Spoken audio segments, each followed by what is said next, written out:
In the name of Allah, the most compassionate, the most merciful. Many buildings feature two lion statues installed at their entrances. One might wonder, but a lion isn't a guard. If it were a dog, you could say it provides security.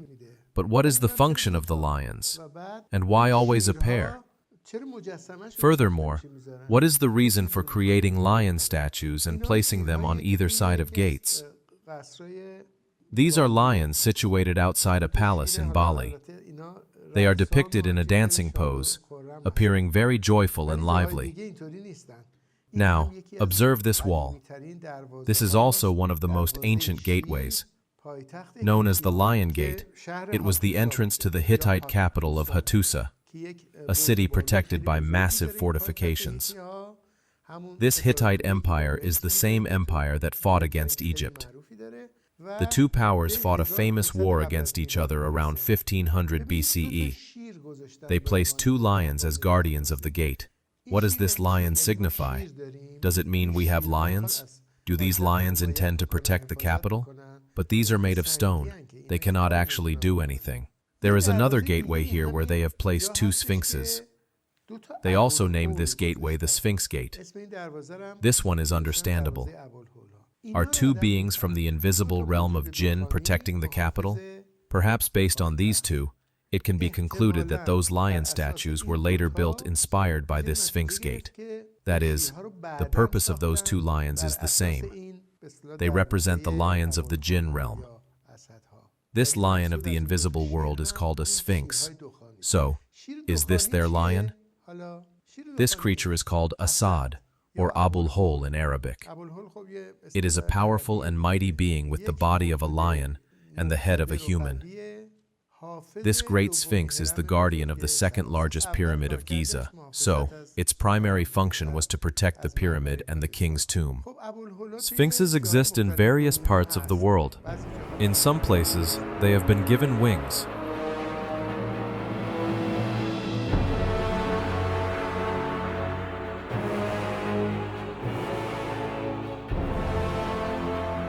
In different regions, sphinxes or lion-human figures can be found in ancient artifacts. The one on the right is in a temple in India. The one on the left was found in the Canaan region and is female. Look at this sphinx in India. It is very dignified and interesting, though with a human head and the body of a bull. The one on the right is a sphinx belonging to the island of Naxos from Delphi, Greece. This is the same sphinx, the creature mentioned in the myth of King Oedipus. On the left is a lamassu. Do you remember? The lamassu, guardian of the Assyrian imperial palace. They were a pair, called Shedu and Lamu, or lamassu in Akkadian. It's interesting here. Here its body is that of a bull. The lion-human figures in Iran also have bovine bodies. It is the same at Persepolis. In Greek mythology, the Sphinx is a very powerful creature sent by the goddess Hera to punish the citizens of Thebes for their disobedience. It has a famous story. She would pose a riddle to travelers, devouring those who failed to answer it. That is the famous story of the riddle of the Sphinx. It was due to the power of this creature that the kings of Egypt depicted themselves as sphinxes, perhaps to frighten their enemies into thinking they possessed the Sphinx or its magical power. For instance, this image shows a pharaoh who is depicted both as a relief in the form of a sphinx beneath his throne and in a painting where he is crushing his enemies. This creature is so immense that when its attack is depicted, the intention was to show the crushing of the enemy. The Sphinx's name means the one who crushes adversaries. We find this same creature in other ancient lands, including Iran. You see its long ears, its winged body. Observe its chest. Now, observe its face. Across ancient empires, from Egypt to Iran, this mythical guardian was sculpted with the king's own face, the ultimate propaganda, merging the ruler's identity with divine power for eternity. Now, let's turn to another creature that has counterparts in all ancient regions, the dragon. This is the Ishtar Gate at the Pergamon Museum in Berlin. The primary dragon of the Jinn realm should look like this. They were seen as colossal, shape-shifting beings of the jinn realm, capable of stretching, elongating, and contracting their forms. This one is the Mesopotamian dragon, whose name there is Tiamat, the primordial goddess of chaos. We also see a winged god attempting to dominate it. The lower one is the head of a winged dragon from Teotihuacan, Mexico. On the stone used for clay tablets, from the Uruk region in Mesopotamia, 4100 to 300 BCE, they depicted a dragon like this with a long neck. Its head is that of a lion, or a leonine face that is somewhat elongated. Thus, we understand that this creature is completely different from the worldly lion. Here again, in ancient Egypt, is the Narmer palette, in the Cairo Museum, and the famous Oxford palette. They depicted these dragons. In the Far East, tombs were guarded by Kenmushu. This creature shares the dragon's essential form, but is rendered fiercer and more terrifying. In China, the dragon was viewed positively, considered a symbol of the emperor's power. They depicted it in a form resembling the dragon of the Ishtar Gate. Its name is Qilin. You see its body is feathered, its head is leonine, but it is somewhat different from a lion. It has a lion's tail and the hooves of an ox. This one now guards the Summer Palace in Beijing.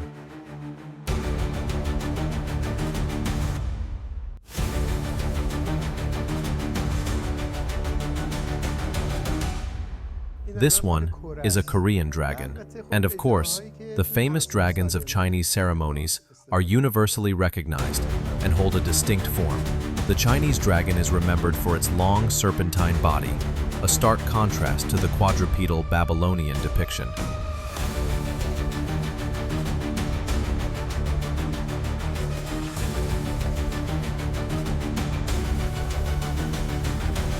This distinction is immortalized at the very entrance of Beijing's Forbidden City on an inlaid panel. And, as you may know, the Vikings mounted dragon heads on the prows of their ships. The Vikings used these dragon heads to intimidate the people they intended to raid.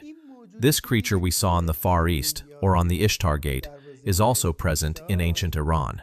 At Persepolis, the king is always shown overpowering the dragon. It is very interesting that in ancient Iran, the kings were monotheists who always had these creatures under their control. It was the king's divine duty to combat and subdue the forces of evil and falsehood. So the kings were always fighting them. In the future, we will discuss the serpent in Egypt, the great serpent god of chaos, and the binding of the great serpent. This is a very detailed discussion related to the story of Prophet Moses, which we must address in due course. There too, the theme of the dragon is very prominent. There are other creatures that recur in different civilizations, including the scorpion man, half human, half scorpion. These all belong to the Jiroft region of Iran. Do you see the image of the scorpion man? It is said that Jiroft dates back to approximately 5000 to 3000 BCE. It is very ancient. Some say it is the first civilization after Noah's flood. Look at this. It's strange. This is an impossible creature. Could such a being even live on Earth? As you can see, this creature could not physiologically exist unless it is from another realm. And interestingly, all ancient civilizations depicted such a creature. This one belongs to Assyria, 1400 to 1200 BCE. In this tablet, the scorpion man is shooting an arrow at another composite creature. Notice that both of them are bizarre. Did these creatures wage war against each other? Does this mean they were once physical beings and people actually witnessed them and their battles? The tablet on the left is called a kuduru. What were these kudurus? They were property deeds. For instance, a king would create a tablet, appointing all the gods as witnesses, testifying that he had granted a piece of land to one of his subjects. These kuduru stones document tax exemptions, and they are covered with creatures like dragons and scorpion men. The presence of these formidable beings, which were clearly feared and seen, acted as sacred witnesses to the property transfer. invoking their power to protect the agreement. American cinema has made a film about the myth of the first king of ancient Egypt, who was a scorpion man. They said this scorpion king was the first legendary ruler of Egypt. Does reason accept that a man whose lower half is a scorpion could actually rule on earth? Nevertheless, in ancient Egypt, they believed in a goddess named the Scorpion Goddess. They depicted such a female creature with a royal crown on her head. They portrayed her as a woman, meaning she was a queen. There is a Sumerian harp from 3000 BCE.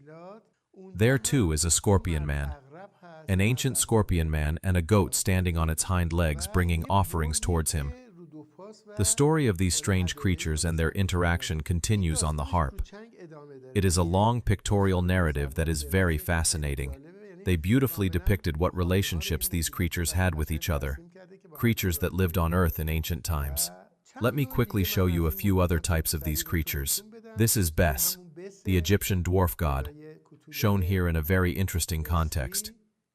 There are several other idols above his head. Look, he has 2 ostrich feather crowns. He has the 2 horns of Amun. A black Egyptian ibis or thoth is also seen. They claim this being brought writing, script, and sewing to mankind. They falsely attributed the knowledge of the prophets to themselves. In summary, these hybrid beings convey specific attributes like wisdom, strength, or a connection to the divine. Yes, there are many of these half-human, half-animal creatures in various civilizations. In some places, they are even horned. In some places, they are bird-like. This one is from the Elam region, the Temple of Anahita. This artifact was discovered at the Anahita Temple in Iran and is kept in the Louvre Museum. See, this is a pan. It is a satyr, that is, with the legs of a goat and a human head. This creature later appears in Greek mythology as well. It usually has a beard and 2 large ears as well. It has an appearance like this. And these clay tablets I mentioned were found in the region of Persepolis itself. They all belong to the Achaemenid period. They depict various creatures. And most interesting of all is the Homa, a creature with the head of an eagle and the ears of a lion. It is a composite creature. It is called a griffin. An interesting detail stands out on the museum labels describing these strange figures. They have written their name, genies. I myself saw in the Baghdad Museum a number of these relief tablets depicting these winged beings, labeled as such. The writings are very old, from the early 20th century for instance. They all wrote jinni or genie in Latin. For example, it's written, this jinni was discovered in this region, that jinni was discovered there. At that time, archaeologists also called them jinn. Originally, in Latin, you know that genius comes from this same jinn that we acknowledge. They transformed the term jinn into genius, meaning a person possessed by a jinn.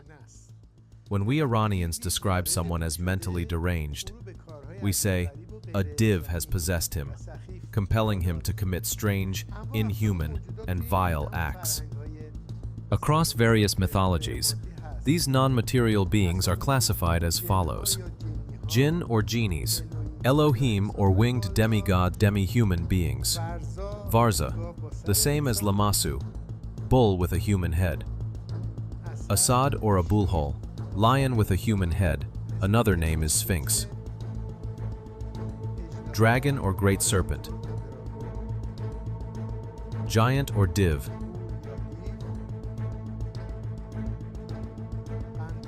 Minotaur, bull with a human torso. Lion man or lion woman, lion with a human torso. Celestial bull, winged bull. Lion dragon, lion with an eagle's head, the Iranian Homa, which is the griffin. Bird human, which in Greek myths is called a siren. Scorpion human. Merman, mermaid, fairies. And many other kinds of beings, whose numbers are very, very large. We will list them now and discuss them again on another occasion. There are also books that have compiled them, stating that ancient peoples knew thousands of such creatures and worshipped some of them.